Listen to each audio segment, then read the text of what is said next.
Hello everyone, my name is Amal Wusa Hammond and welcome to the Wireless Guest Network deployment on the Catalyst 9800 Wireless LAN controller. I will start off with an overview of the Guest Network solution and the security challenges that enterprises face. I will also highlight the series of videos to follow that focuses on the configuration steps in the overall Guest Network deployment solution. Take this as the first videos and a series of videos to follow. In our highly mobile on-demand internet culture, internet connectivity is needed and guests need to be able to VPN into their networks to access their work resources remotely. However, providing internet connectivity to guests does not come without its challenges. These challenges include guests being able to access the enterprise's sensitive data since they share the same network infrastructure. Also, an infected guest device can cause issues on the network as it can easily infect other employee devices since guest devices are not under the control of the enterprise's IT team.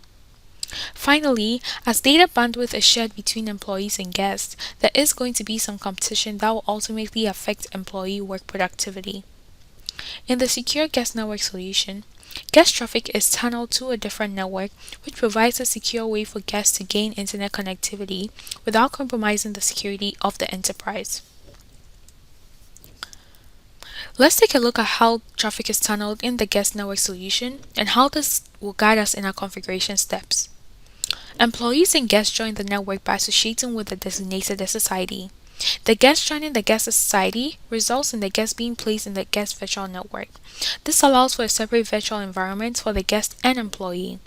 After placing the guest in their own virtual network, it is essential to ensure that the guests are not able to access corporate data.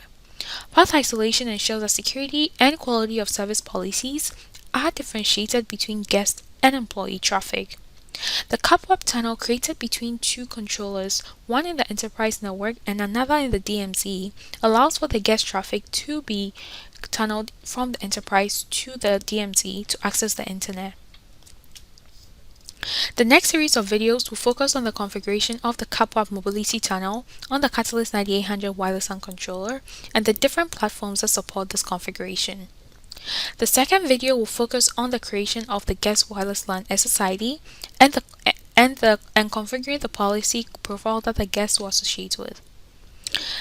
The third video will focus on the configuration of a web authentication profile that forces the guest to authenticate before accessing the internet to ensure secure access to the internet.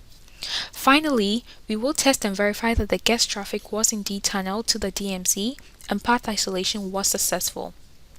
Thank you for watching this video and I hope to see you in the second video and the subsequent videos.